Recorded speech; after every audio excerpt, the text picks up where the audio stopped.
Welcome to the CHDO Rules webcast session, part of HUD's Introduction to the New Home Final Rule webcast series. The 2013 Home Rule clarifies and establishes new roles for community housing development organizations as owners, developers, and sponsors of housing. This webcast introduces these changes. The new rule contains significant changes relating to CHDOs.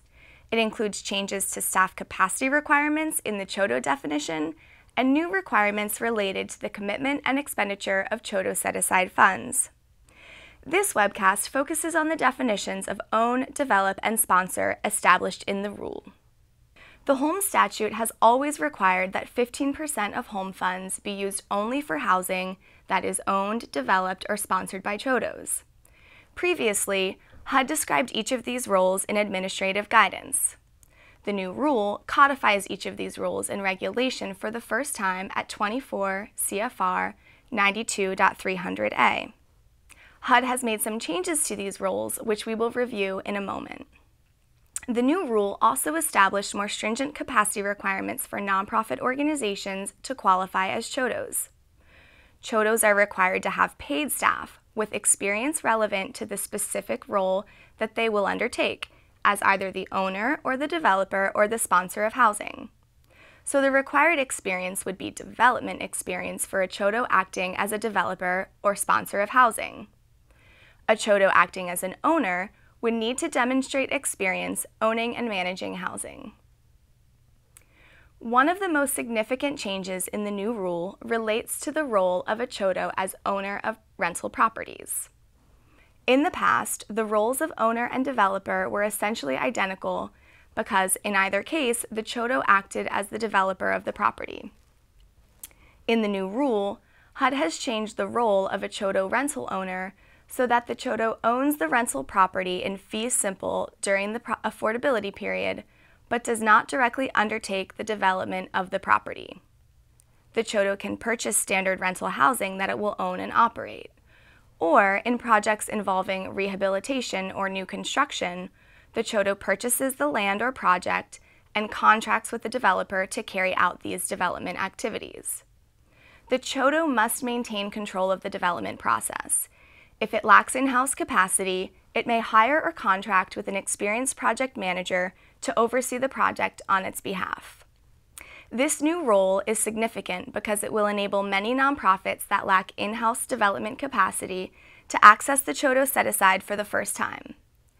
Neighborhood-based nonprofits that operate on too small a scale to sustain development capacity, nonprofits in rural areas, and other private nonprofit housing organizations will be eligible to receive CHDO set-aside funds so that they can own and operate housing that serves the low and very low income residents of their neighborhoods.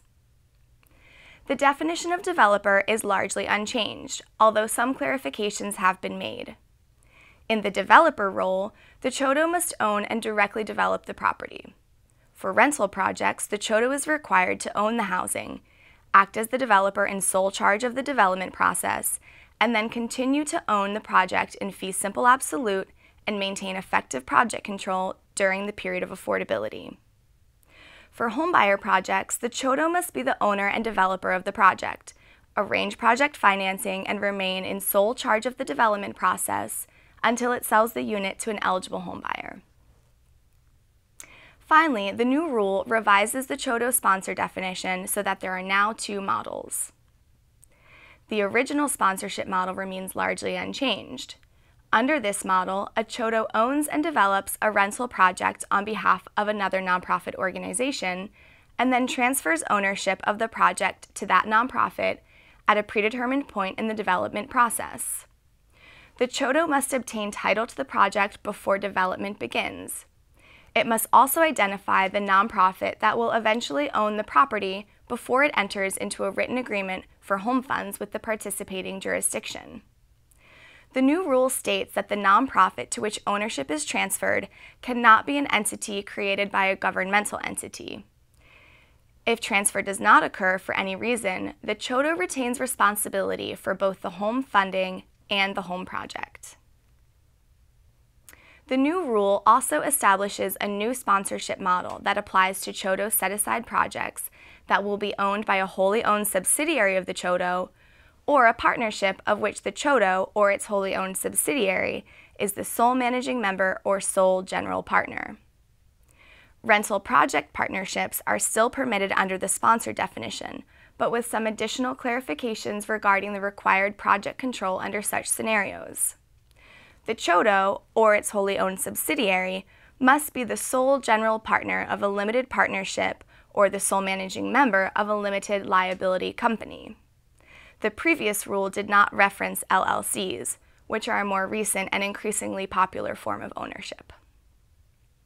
When a CHDO set-aside project is owned by a limited partnership or a limited liability company under the sponsorship model, the PJ must ensure that the partnership agreement does not permit the CHDO or its subsidiary to be removed as sole general partner or sole managing member, except for cause, such as the mismanagement of the project.